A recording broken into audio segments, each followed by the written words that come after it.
तो उनको लगा कि भाई मैं जरा जानूं तो सही धर्मराज से कि मेरे किस अपराध के कारण मुझे इतना कठोर दंड मिल रहा है। तो मांडव ऋषि शूली पर से उतरे और सशरीर संयमनीपुरी पहुंचे। ध्यान से सुनिएगा। संयमनीपुरी पहुंच के धर्मराज से पूछा उन्होंने कि हे धर्मराज, ये बताइए कि मैंने चोरी तो की नहीं और मुझे किस अपराध के फलस्वरूप ये दंड मिला है, किस जन्म का अपराध है। तो धर्मराज ने कहा कि आपने पूर्व के जन्मों में, एक जन्म में आपने एक कीड़े को, तितली को आपने कांटा चुभोया था। अच्छा, उसी का ये दंड आपको मिल रहा है। तो मांडव ऋषि ने पूछा, जब उस समय, जिस समय मैंने ये कांटा चुभोया था, उस समय मेरी अवस्था कितनी थी? बोले उस समय कोई 4-5 साल की आपकी अवस्था होगी। तो धर्मराज से मांडव ऋषि ने पूछा कि बताइए, 4-5 वर्ष के बच्चे को ज्ञान होता है, इतना विवेक होता है कि किसको कष्ट हो रहा है, क्या हो रहा है? तो धर्मराज ने कहा कि मुझे तो बस यही विधान बना, ये ब्रह्मा जी का यही आदेश है, कर्म प्रधान विश्व रचि राखा, जो जस करई सो तस फल चाखा। तो मांडव ऋषि ने कहा कि आप अभी मनुष्य योनि में गए नहीं है ना, इसलिए आपने दंड का विधान कर दिया है। पहली बात तो मैं आपको श्राप देता हूं। मांडव ऋषि ने श्राप दिया धर्मराज को। किनको? यमराज को श्राप दिया कि आप मनुष्य योनि में जाइए और मनुष्य योनि में जाकर के देखिए, विचार करिए आप कि छोटा जो शिशु होता है, बच्चा जो होता है, उसको क्या पाप पुण्य का ज्ञान होता है? 4-5 साल के बच्चों को तो कोई ज्ञान नहीं होता।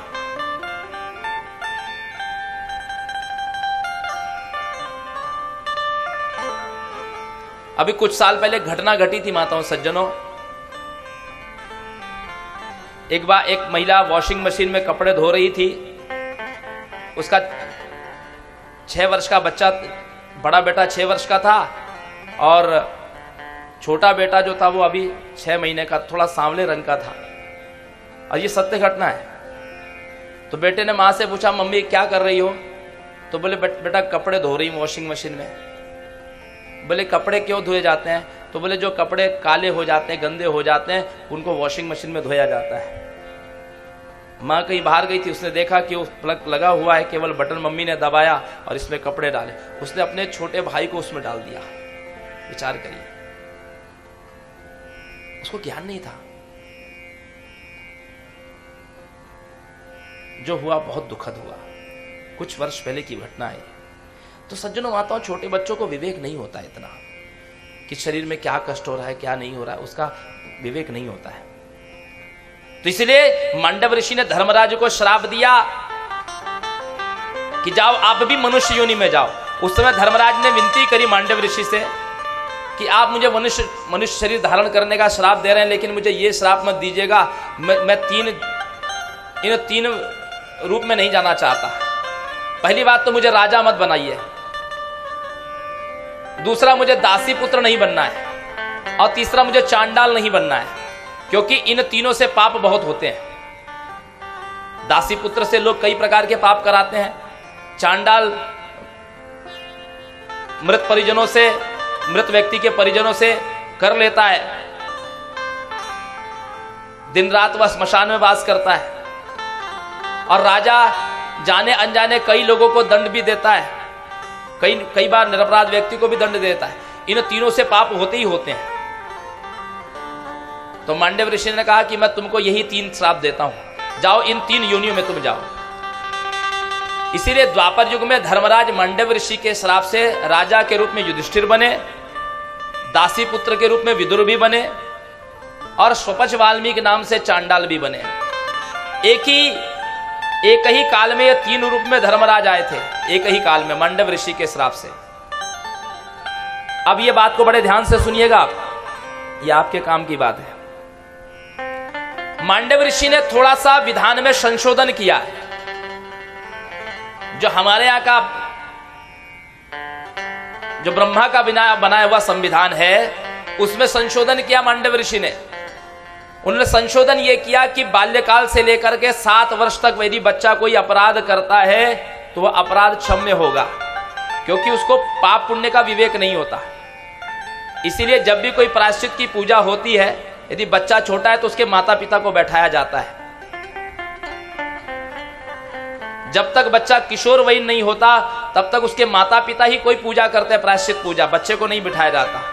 जैसे बच्चे के ऊपर मूल का दोष लगता है, गंडांत दोष होता है, तो बच्चे के माता पिता करते हैं प्रायश्चित की पूजा, बच्चे को नहीं बिठाया जाता।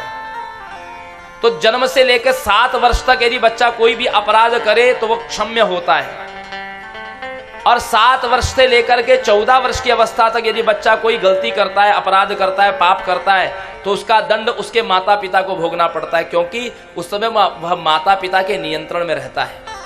वो हर चीजें माता पिता से पूछ के करता है, और माता पिता का दायित्व होता है कि उसको सिखाए, ज्ञान कराए। तो 7 वर्ष से लेकर 14 वर्ष तक बच्चा यदि कोई अपराध करे तो उसके दंड के भागी उसके माता पिता होते हैं, और 14 वर्ष के उपरांत यदि वो कोई पाप करे तो उसका प्रत्यवाय प्रायश्चित का भागी वो स्वयं होता है। अब सुकन्या की अवस्था कितनी है? सुकन्या की अवस्था है 11 वर्ष। सुकन्या से अपराध हुआ तो इस अपराध का भागी कौन हुआ? उसके पिता। अब दूसरा प्रश्न यह है कि यदि कन्या का पाप यदि पिता भोग रहे हैं, शरियाती को लगा, तो फिर शरियाती ने केवल कष्ट से युक्त होना चाहिए था, सारी प्रजा क्यों भोग रही है?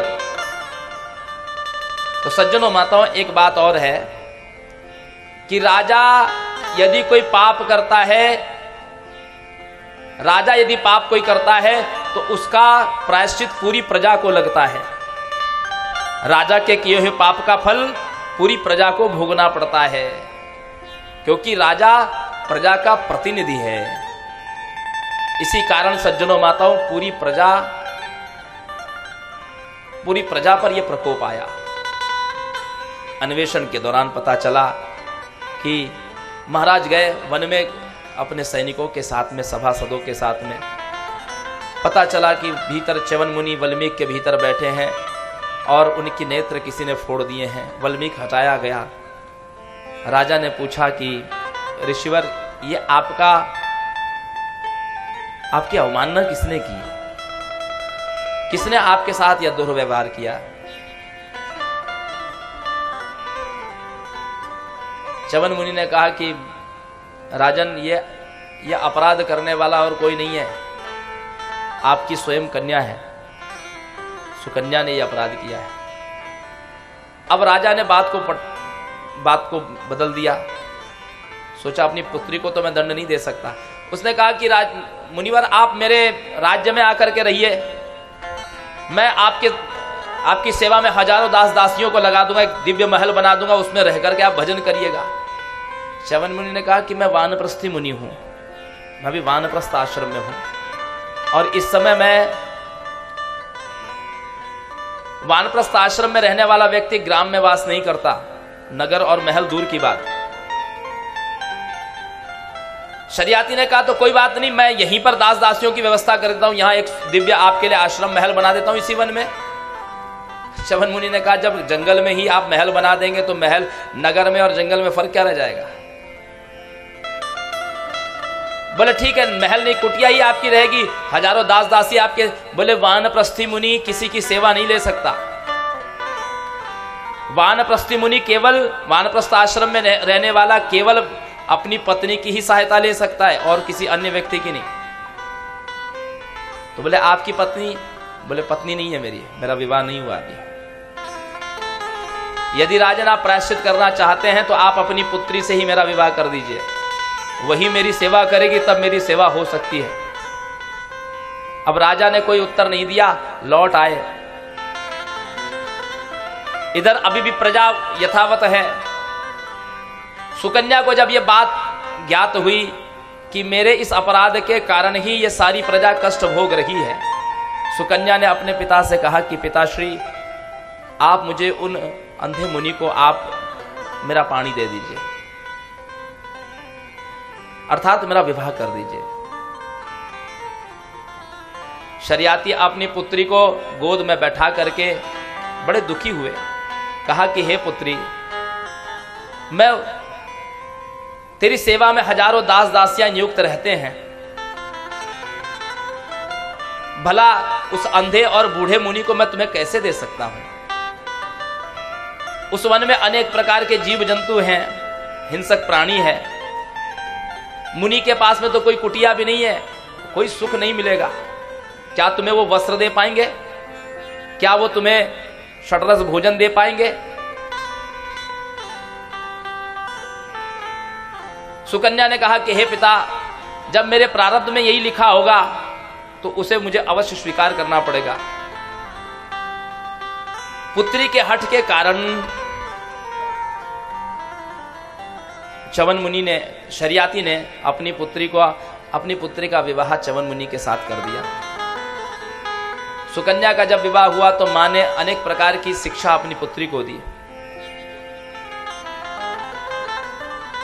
सज्जनों, माताओं, जब आपकी बेटी कभी बहू बनकर के किसी के घर में जाती है ना,